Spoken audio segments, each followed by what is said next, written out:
우리 주 하나님 그 영광과 존귀를 받기에 합당하신 지금 여기 계신 하나님, 온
거룩하다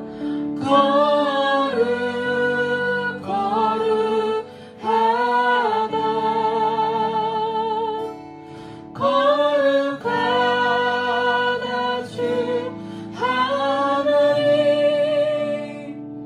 거전능하시이여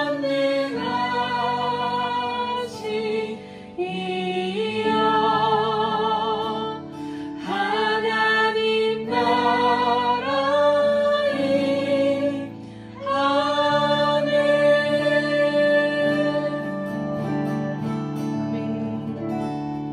오늘 교독하실 서신서 말씀은 에베소서 4장 1절에서 16절 말씀입니다.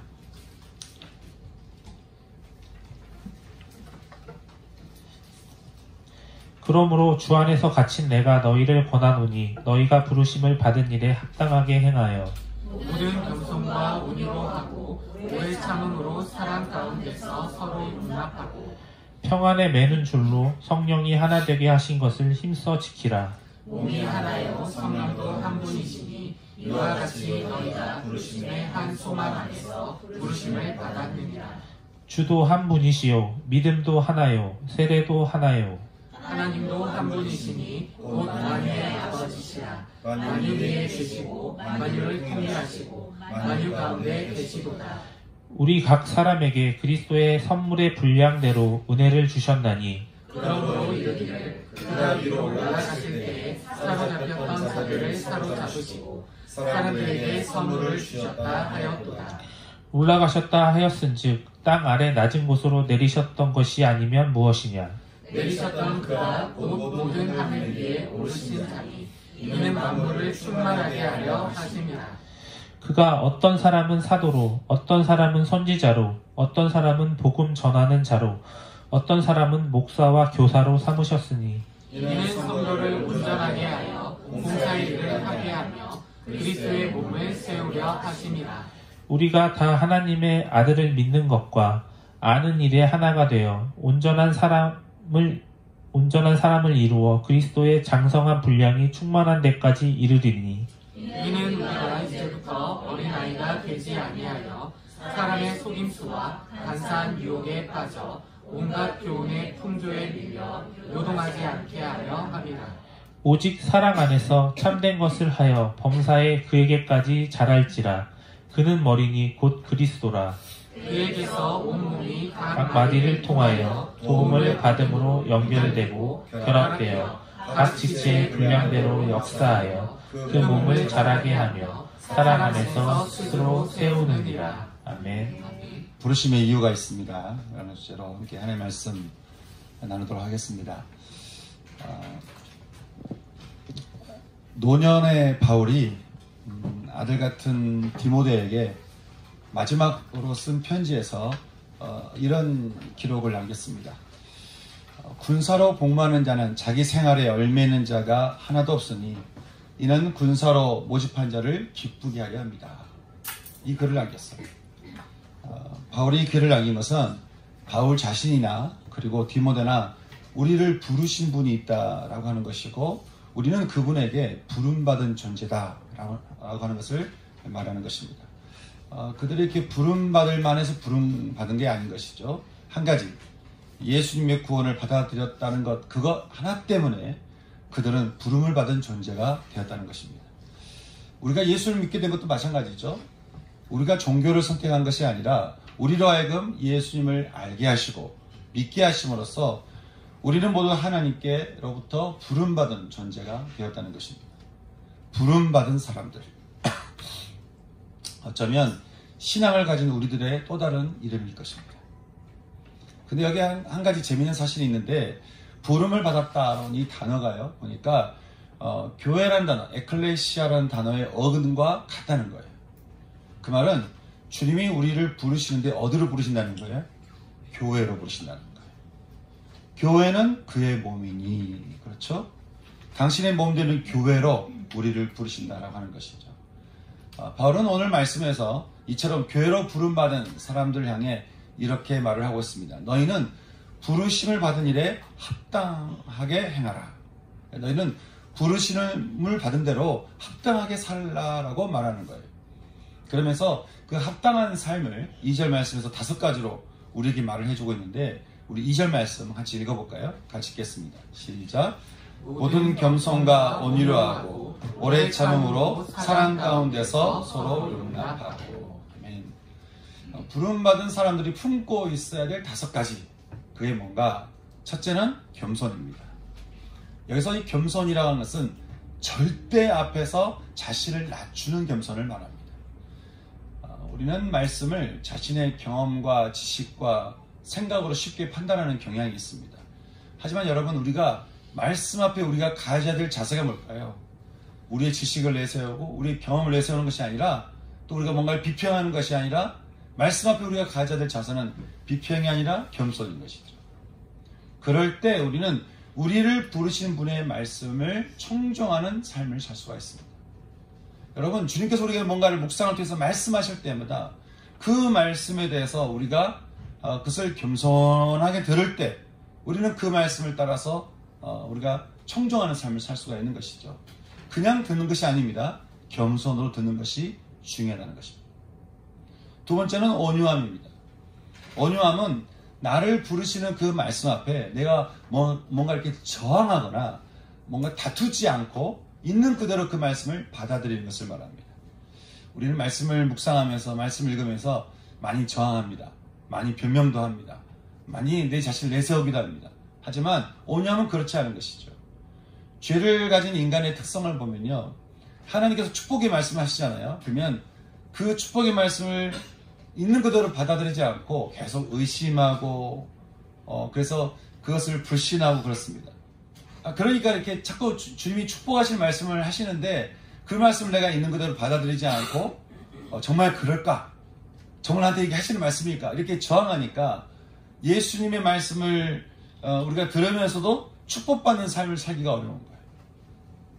또 주님께서 우리에게 뭔가에 대해서 경고의 말씀을 하실 때 이 말씀을 있는 그대로 받아들이지 않고 우리가 저항하고 우리가 뭐 그럴 수밖에 없었고 우리가 뭔가 자꾸 합리화시키고 그렇게 말씀을 받아들이면 주님께서 우리에게 말씀을 통해서 경고하시는 그 말씀을 우리가 받아들이지 못하는 것이죠. 저는 주님이 어떤 말씀을 하시든 간에 그 말씀을 온유함으로 받아들여서요, 저는 복은 복대로 누리고 죄는 죄대로 겸손하게 주님 앞에 엎드려서 주님께서 우리에게 말씀하시는 위기를 벗어날 수 있도록 우리 인도하시는 그 길을 잘 따라갈 수 있는 저와 여러분 될 수 있기를 소망합니다. 아멘. 세 번째는 오래 참음입니다. 이것은 하나님께서 하신 말씀이 내 안에 이루어지도록 기다리는 것을 말합니다. 사람의 시간대는 굉장히 조급합니다. 우리는 아침까지 갈 필요 없죠. 지금 딱 기도하면 바로 그 순간 이루어지기를 우리는 정말 바랍니다. 근데 질서의 하나님은 그렇지 않으시죠. 질서의 하나님은 우리의 기도를 들으시고 모든 것을 합력하여 선을 이루게 바꿔가시는 분이시죠. 그렇기 때문에 우리에게 필요한 것은, 기도한 다음에 우리에게 필요한 것은 절대적으로 기다림입니다. 우리가 뭔가를 기도했다. 그러면 우리는 계속 기다릴 필요가 있어요. 어떨 때는요, 평생 기다려야 할 때도 있습니다. 제가 지난번에 나눈 것처럼 율리안 윌퍼버스라는 사람이 노예 해방을 두고 기도하는 것, 자기가 공부하고 열정이 있고 이렇게 싸워가면 노예가 해방될 줄 알았어요. 근데 그렇게 되지 않는 것이죠. 그래서 그가 평생을 두고 그냥 정치인으로서 딱 그거 법안 하나 통과시키는 거 가지고 평생을 살아가는데, 그걸 언제 그 소식을 듣게 되죠? 죽기 전에 듣습니다. 수십 년간 싸워가는 거. 그러니까 수십 년간 기다려야만 했어요. 어떤 것은 하나님 바로 응답하십니다. 하지만 어떤 것은 하나님께서 계속해서 그를 기다리고 또 기다리고 기다림을 우리에게 요구하시는 것이죠. 그래서 하나님의 시간대가 온전히 내 안에서 이루어지도록 기다리고 또 기다릴 때 우리는 우리를 향한 하나님의 온전한 뜻이 펼쳐지는 것을 보게 되는 것입니다. 그래서 우리는 하여간 하나님의 말씀을 믿으면서 잘 기다리는 것이 필요합니다. 이렇게 하나님 앞에 겸손과 온유함, 오래 참음의 자세를 언급한 바울은 이제 다른 사람들 앞에 품어야 될 2가지를 우리가 더 말해주고 있는데, 그것은 사랑과 용납입니다.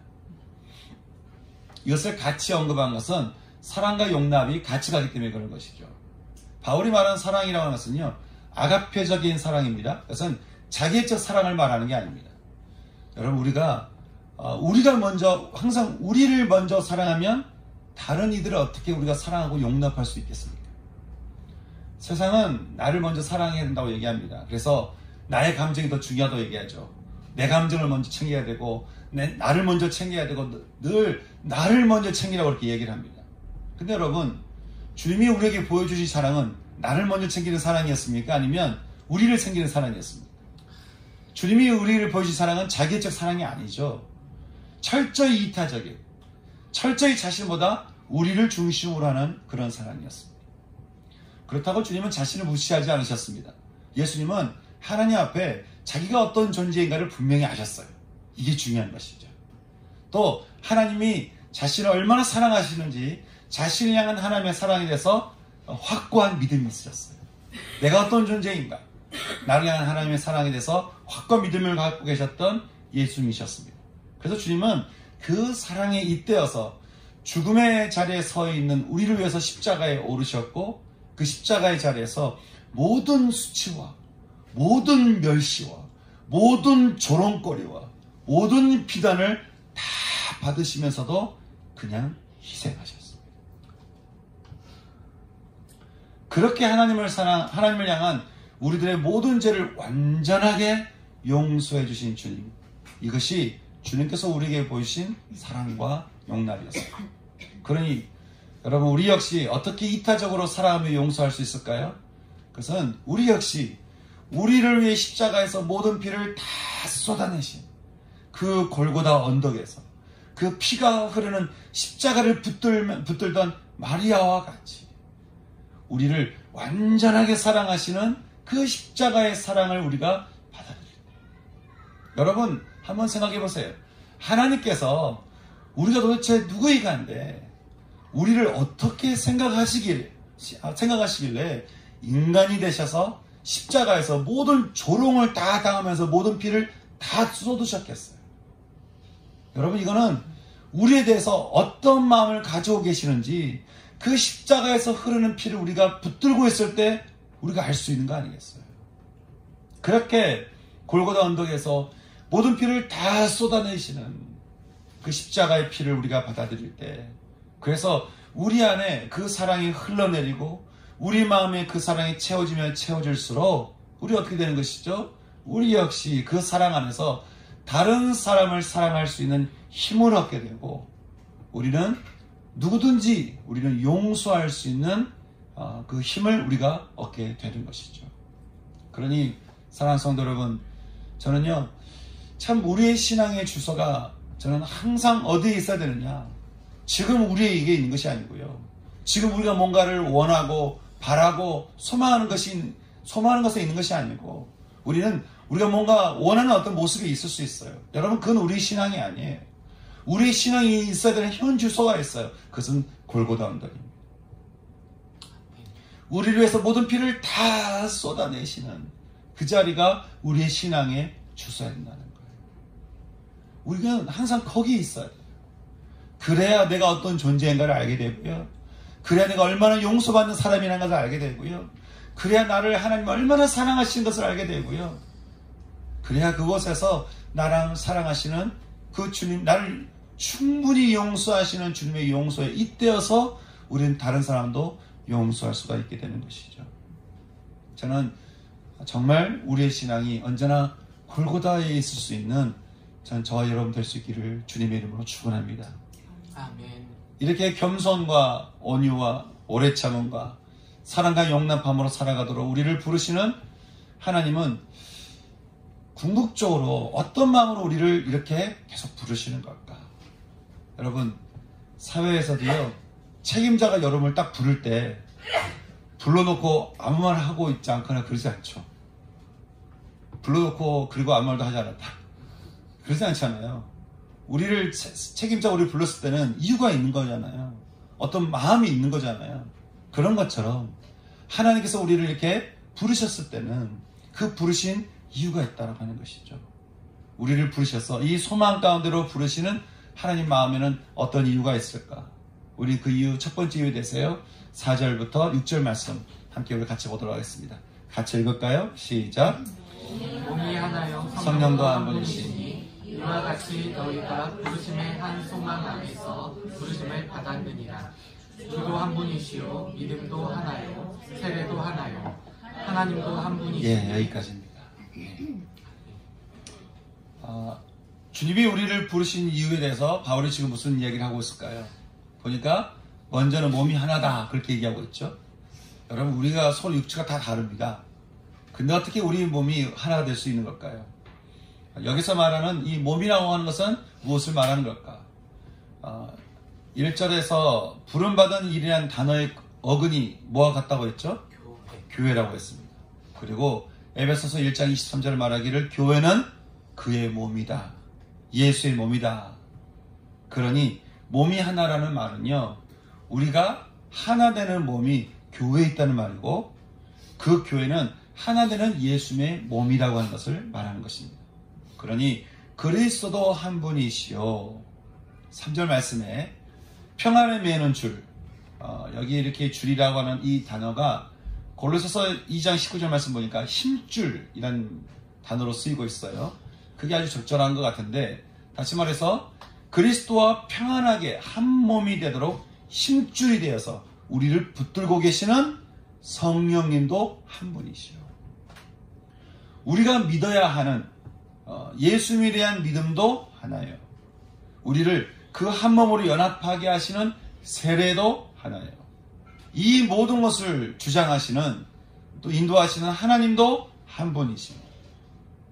성경은 우리가 부름받게 된 이유가 어디에 있다라고 말하고 있습니까? 그것은 그리스도와 한 몸을 이루게 하는 데 있다 라고 우리에게 말씀하고 있는 것입니다.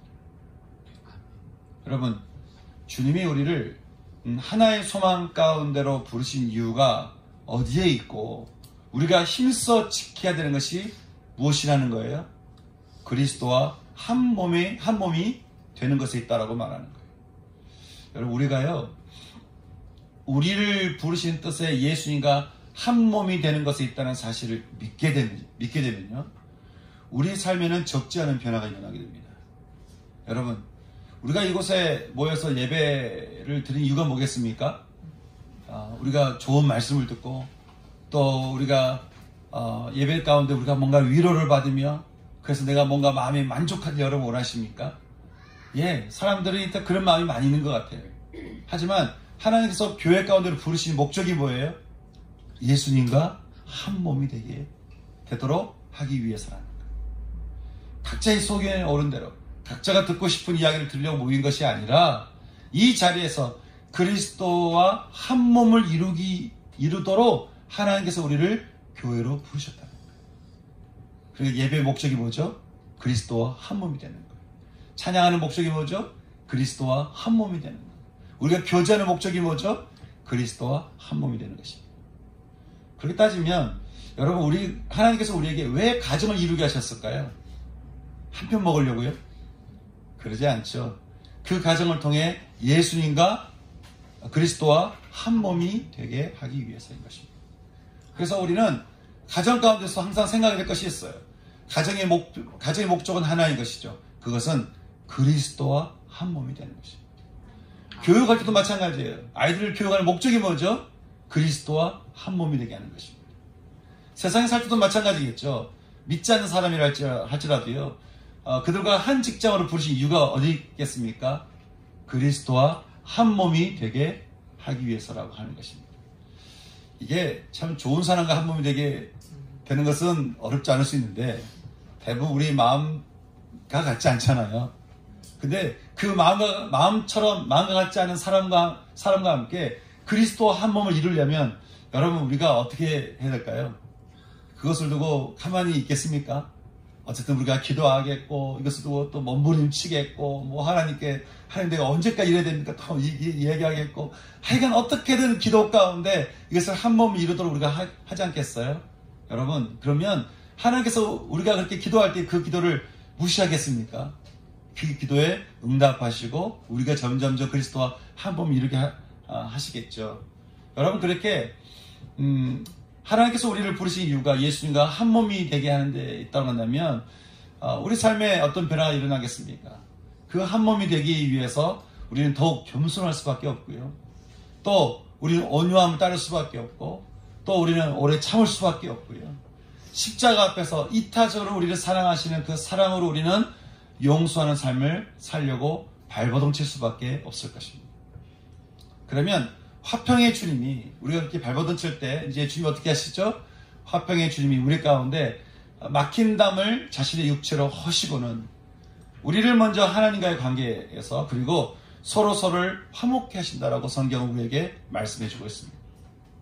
성도 여러분, 저는 우리를 그리스도의 한 몸이 되도록 부르시는 그 주님 앞에 겸손함으로, 온유함으로, 때로는 오래 참으며 십자가의 사랑과 용서하심을 따라서 그리스도와 한 몸이 되어갈 수 있는 저와 여러분 될 수 있기를 주님의 이름으로 축원합니다. 근데 이게 우리 혼자 하기에는 이게 참 벅찬 거예요. 그래서 주님께서 이 한 몸이 되도록 각자 분량에 따라 은혜의 직분을 우리에게 주셨는데요. 어떤 직분을 주셨죠? 우리 7절과 8절 말씀 같이 읽어보겠습니다. 같이 읽겠습니다. 시작. 우리 각 사람에게 그리스도의 선물의 분량대로 은혜를 주셨나니, 그러므로 이르기를 그가 위로 올라가실 때에 사로잡혔던 자들을 사로잡으시고 사람들에게 선물을 주셨다 하였도다. 아멘. 우리가 한 몸이 되도록 주님은 선물의 분량대로 각 사람에게 알맞은 은혜를 주시는데, 다시 말해서 봉사의 직분을 하나님께서 주셨는데, 보니까 어떤 사람은 사도의 직분을 주셨다는 거예요. 사도라고 하는 것은 사명을 받아서 대리자가 된 사람을 말하는데, 사도직에 대해서 베드로는 사도행전 1장 21절에서 이렇게 말합니다. 그는 믿음으로 부름받은 공동체에서 인정받은 사람이면서 예수님의 부활을 믿고 부활을 증언하는 사람이라는 거예요. 또 선지자가 있다고 말하죠. 선지자는 하나님께서 영감으로 말씀하신 것을 들어서 사람들에게 대언하는 것을 말하는데요. 우리는 마치 뭔가를 이렇게 미래를 예언하는 것처럼 얘기할 수 있는데, 고린도전서 14장 3절 말씀에는 이 선지자에 대해서 말하기를 그들은 덕을 세우며 권면하고 위로하는 사람이라고 그렇게 말을 해주고 있습니다. 또 복음 전하는 자가 있죠. 이것은 말 그대로 사람들에게 복음을 있는 그대로 전하는 사람을 말합니다. 그리고 어떤 사람은 목사와 교사로 부름받았다고 말합니다. 말씀을 가르치면서 목자의 심적으로 사람들 양처럼 기르는 것을 말하는 건데요. 여러분 생각에는 우리 공동체 가운데 누가 예수님의 이 부활하심을 사람들에게 이게 말뿐이 아니라 그것을 믿음으로 선포해서 그것을 믿게 하는 사람, 어떤 사람이 그런 사람이겠습니까? 또 누가 하나님의 마음을 받아서 사람들에게 덕을 세우며 또 사람들을 이렇게 권면하고 사람들을 이렇게 위로하고, 또 어떤 사람이 복음 전도하는 사람으로서 이렇게 부름받아가지고 내가 어디를 가든지 이렇게 내가 마음속에 복음을 전하고 싶은 마음을 가지고 계속 전하는 사람. 여러분, 어떤 사람이 우리 가운데 그런 사람이라고 말할 수 있겠습니까? 여러분 생각하기에는 누가 이게 사도 같은, 선지자 같은, 또 전도자 같은 사람일까요? 네?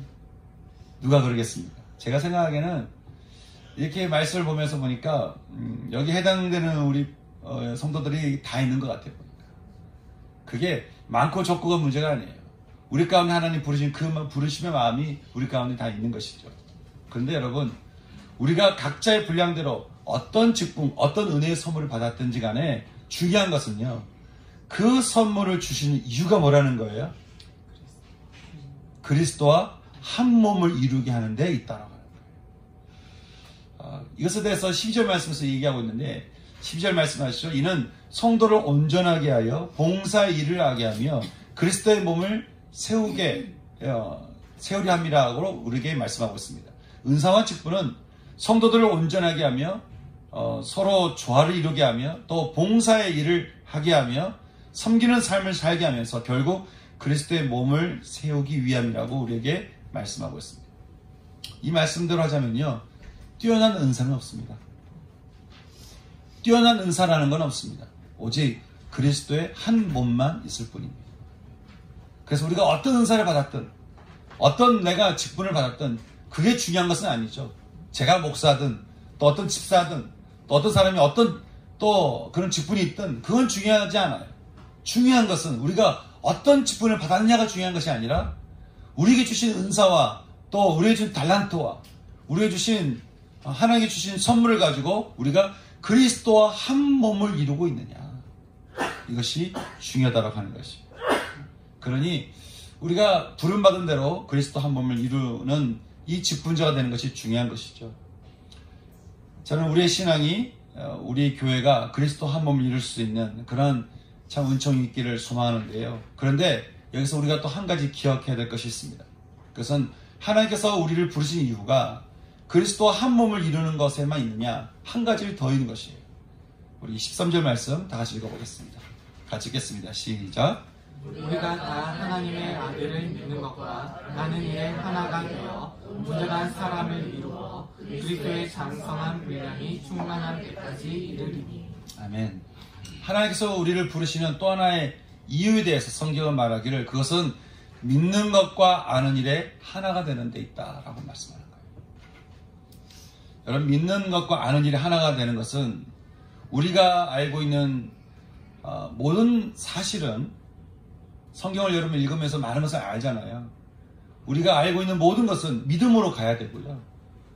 우리의 믿음은 우리가 아는 일과 하나가 되어야 된다라고 하는 것입니다. 예수님께서 우리에게 말씀하시기를 심령이 가난한 자는 복이 있나니 천국이 저희 것이라고 말씀하셨습니다. 여러분, 이 말씀 믿으시죠? 우리는 이 말씀을 계속 듣지만 이 말씀이 우리의 믿음인지는 좀 별개일 수 있습니다. 믿는 자는 우리가 이 말씀을 그대로 믿잖아요. 심령이 가난한 자는 복이 있나니 천국이 저희 것이다. 이 말씀을 우리가 믿잖아요. 그러면 이 말씀을 믿는 사람은 가난함을 사랑하게 돼 있어요. 그리고 가난함을 추구하게 돼 있어요. 그리고 어떻게든 가난하게 살려고 하는 그런 마음이 있을 수밖에 없습니다. 근데 그냥 아는 것은 그냥 우리가 마음속에 심령의 가난함에서 우리가 알지만 우리가 정작 구하는 것은 가난함을 구하는 것이 아니라 다른 것을 우리가 구하게 되겠죠. 또 주님 말씀하시기를 내가 곧 길이요 내가 곧 진리요 내가 곧 생명이라고 우리에게 말씀하셨습니다. 여러분, 이 말씀 믿으시죠? 주님께서 이 말씀하실 때 너희는 이 세상에 살면서 마음에 근심하지 마라.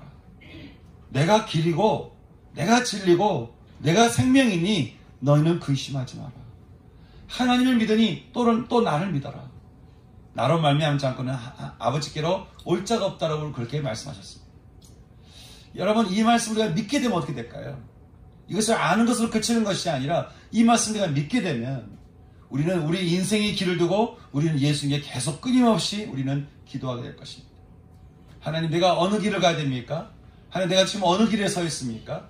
내가 어느 길에 있든 간에 내가 서 있는 이 길에 대해서 예수님께 끊임없이 우리는 물을 거예요.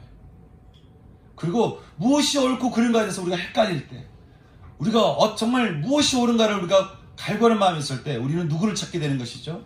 예수님을 찾게 될 것입니다. 예수님을 찾게 될 것입니다.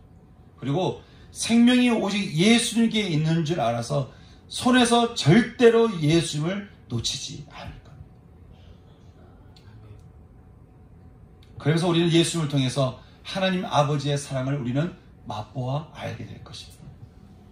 하지만 우리가 이것을 그냥 알기만 하잖아요. 그러면 우리는 다른 데서 길을 찾을 거예요. 그래서 다른 데서 길을 찾아서 여기서 기웃거려보고 저기도 우리가 기웃거려 볼 거예요. 여기에 길이 있나 저기에 길이 있나 또 다른 데서 진리가 있나 뒤적거리면서 생명 되시는 예수님을 앞에 두고 우리는 다른 곳에서 내가 살 길을 찾으려고 하는 그런 모습이 우리 가운데 있을 수 있다고 하는 것이죠. 좀 극단적인 얘기일 수 있겠지만 우리는 얼마나 믿는 것과 아는 일에 하나가 되는 삶을 살고 있는지 우리는 우리 자신을 늘 살펴볼 필요가 있는 것입니다. 왜냐하면요, 우리를 넘어지게 하고 낙담케 하려는 이 사상이 참 녹록지가 않아서요, 얼마나 사람의 속임수와 간사한 유혹이 많은지 모릅니다. 여러분 야바이꾼이라는 말 아시죠? 교묘한 수법으로 남을 이렇게 속여서 돈을 따는 노름꾼을 말하죠. 그런데 여기서 이 속임수라는 거, 성경 오늘 말씀 보게 되니까 속임수라는 단어가 이 야바이꾼의 행위라는 것이에요. 그러니까 마귀가 자신의 이익을 위해서 우리를 이런저런 상황으로 자꾸 속여서 우리를 자꾸 낙담케 한다고 하는 것이죠. 근데 야바이꾼들이 이렇게 자꾸 동전을 가지고 왔다 갔다 속이면 알 것 같지만 사람들이 잘 모르거든요. 근데 우리가 이 영적으로 야바이꾼처럼 사단이 우리를 계속 속이려고 덤벼들면 우리는 이것을 참 분별할 능력이 없습니다. 그러니까 계속 살면서 우리가 계속 속아 넘어가게 되는 것이죠. 또 온갖 교훈의 풍조로 얼마나 우리를 요동케 하는지 모릅니다.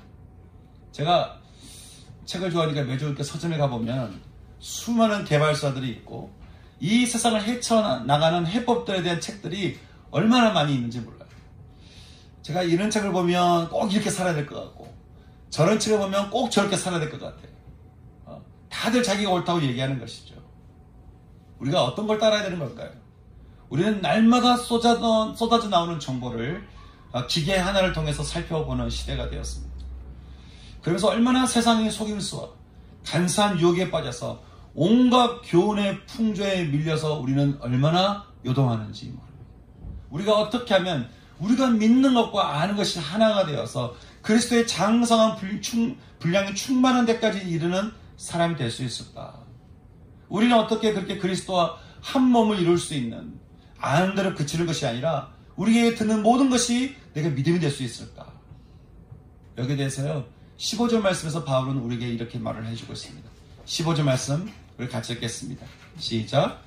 오직 사랑 안에서 참된 것을 하여 범사에 그에게까지 자랄지라. 그는 머리니 곧 그리스도라. 오직 사랑 안에서 참된 것을 하라. 이 말은요 우리를 사랑하시는 주의 사랑 안에서 진실을 말하라는 거예요. 진실되라는 거예요. 여러분 우리가 말씀 앞에서 먼저는 하나님께 진실되게 말하는 거예요. 그러면 우리가 하나님 앞에 지금 내 마음이 어떻든 지금 내 상황이 어떻든 지금 내 심중이 어떻든 간에 우리 마음 가운데 있는 그 마음을 가지고 진실되게 하나님 앞에 다 털어놓으면 주님이 가만히 계시겠습니까? 제가 교회에서 사역하면서요 의외로 많은 사람들이 하나님 앞에 정직하지 않은 걸 봐요. 의외로 많은 사람들이 하나님 앞에 진실되지 않아요. 하나님 앞에 뭔가 꾸며서 얘기를 해요. 뭔가 그럴듯하게 얘기를 해요. 다윗처럼 속이는 것을 다 토해내면서 있는 그대로 하나님 앞에 고백하지 않아요. 그러니까 기도를 하긴 하는데 뭔가 외식하는 기도로 끝나는 거예요. 여러분 하나님 앞에 내 마음을 다 들으시고요. 내 마음을 들으시고 내 이야기를 들으시면서 내 마음에 관심을 가지시고 어떻게든 우리 삶 가운데 당신의 손을 뻗치셔서 그 표심팔과 그 힘있는 손으로 우리 마음을 붙드시고 우리를 회복하기를 원하시는 그 주님 앞에 우리가 진실되게 내 마음을 다 털어놓으면 그 다음 어떻게 될까요? 우리가 그래도 아무런 일이 일어나지 않았다 그렇게 되겠습니까? 그럴 수가 없는 것이죠. 살아계신 하나님께서 우리 마음을 그대로 둘 수가 없는 거예요. 그러니 하나님 앞에 진실되게 내 마음을 다 털어놓으면 주님께서 그 기도를 들으시고 우리 삶에 개입하셔서 우리 삶을 바꿔가는 것이죠. 아멘. 서로의 관계 가운데도 마찬가지인 것입니다.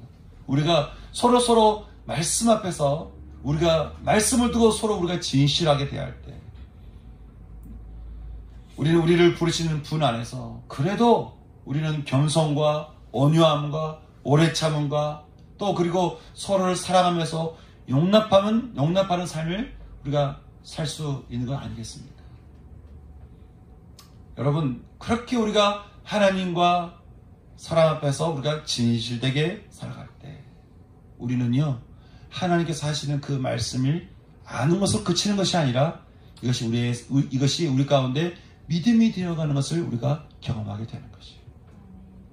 그래서 하나님께서 우리에게 원하시는 것은 진실인 거예요. 제가 늘 말씀드리지만 신앙은 진실해야 돼요. 하나님 앞에 먼저는 하나님을 진실하십시오. 먼저 하나님 앞에 진실하십시오. 있는 그대로 얘기하세요. 어떤 분은 말하기를 다 기도해봤는데 안 되더라는 거예요. 여러분, 그게 말이 되겠습니까? 그럼 성경을 부정하는 거잖아요. 다윗이 다 말을 했는데 안 되더라. 우리 성경 어디에서도 우리는 그런 구절을 찾을 수가 없습니다. 있는 그대로, 내 속에 있는 그대로 하나님 앞에 다 토해낼 때 하나님은 우리의 기도를 들으시고 우리 삶 가운데 개입하실 것입니다. 그리고 우리가 말씀을 가운데 두고 우리가 서로 진실할 때 하나님은 그 진실함을 통해 우리의 막힌 담을 헐어버리시고 우리를 서로 화목하게 하실 거라고 하시는 것이죠. 이렇게 우리에게 말씀하시면서 너희가 믿는 것과 아는 것이 하나가 되라고 우리에게 말씀하는 거예요. 사랑하는 성도 여러분, 하나님께서 우리를 부르신 이유가 어디 있다는 거예요. 우리를 그리스도와 한 몸이 되게 하면서, 그리고 믿는 것과 아는 것이 일치를 이루어서 우리가 그리스도에 이르기까지 우리를 성장케 하시도록 그렇게 우리를 부르신다는 이 말씀 앞에 저는 함께 그런 소망하는 마음이 있기를 원하는 거예요. 하나님 참 먼저는 우리를 이 소망 가운데로 불러주셔서 감사합니다. 소망 가운데 불러주셔서 감사합니다. 우리 하나님 또 기도하는 것은, 하나님 주님께서 부르신 대로 제가 그리스도와 한 몸이 되기를 소망합니다. 하나님 또 기도하는 것은 그리스도 한 몸 가운데 있으면서 하나님께서 말씀하시는 그 모든 말씀들이 제 안에서 믿음이 될 수 있기를 소망합니다. 날마다 그리스도에게까지 성장해 갈 수 있는 제가 되기를 주님 소망합니다. 그렇게 수많은 마음으로 기도하며 나갈 수 있는 저와 여러분 우리가 됐으면 좋겠습니다. 그래서 오늘 주신 말씀을 가지고 우리 함께 기도하시죠. 주님은 우리를 계속 부르십니다. 주님은 우리를 계속 소망의 자리로 초대하세요. 오늘도 부르시고 내일도 부르시고 계속 부를 겁니다. 여러분, 계속 우리를 부르시는 부르심에 우리 어떻게 할까요? 예, 주님, 사무엘처럼 대답하십시오. 주님, 제가 여기 있습니다. 주님, 제가 여기 있습니다. 있는 그대로 우리가 고백하시면서요, 우리 그리스도 한 몸이 되게 되도록 부르시는 주님 앞에 우리가 아멘으로 화답하십시오. 주님, 제가 주님과 한 몸이 되게 원합니다. 그래서 주 앞에 우리가 정직하게 한 몸으로 부르시는 앞에, 주님 앞에 우리 진솔하게 우리 자신을 고백하십시다. 주님, 제 마음이 이렇습니다. 주님, 지금 제 상황이 이렇습니다. 주님, 제가 저에게 이런 기도 제목이 있습니다. 하나님, 제가 이런 괴로움이 있습니다. 하나님, 제가 이런 외로움이 있습니다. 하나님, 제 마음을 불쌍히 여겨 주시옵소서. 제 마음을 치유하여 주시옵소서. 그렇게 여러분 고백하시면서 주님 앞에 우리 진실되게 나갈 수 있는 그런 시간이 되었으면 좋겠습니다. 우리 같이 시간 기도할까요? 같이 기도하겠습니다. 기도하시겠습니다.